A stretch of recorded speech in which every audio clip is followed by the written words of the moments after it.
Gospodine ministre, ovdje smo mogli da čujemo da je ovaj predlog zakona o centralnom registru obaveznog socijalnog osiguranja reformski zakon. Kamo sreće da je tako, vi bi onda zaista bili čovjek koji nema nikakvih problema. Ovdje u ovom zakonu po njegovoj prirodi i suštini ne može da bude ništa reformsko, pogotovo što ste ovamo i način finansiranja, pa kažete dobrovoljnih priloga i ostalo, to je potpuno besmisleno.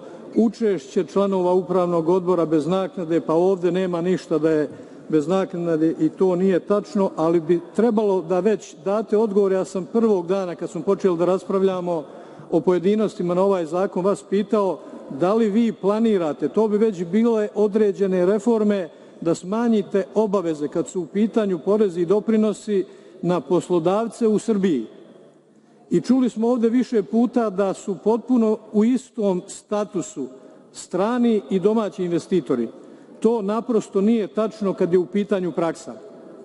To nije tačno, mnogo lakše do dozvola dolaze strani investitori nego što je to kod domaćih investitora. Ali motiv da ostanu dalje, da se više i ozbiljnije bore, imaju domaći investitori. Ne znači da ne treba pokloniti određenu pažnju i stranim investitorima.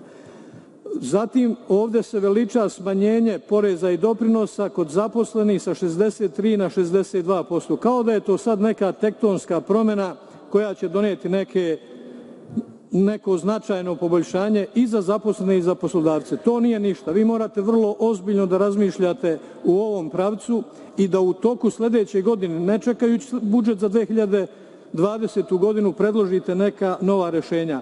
A ja bih usput obavestio i koleginicu Karanac, ona nije u toku. Naša jedna politička meta, a to je Rasim Ljajić.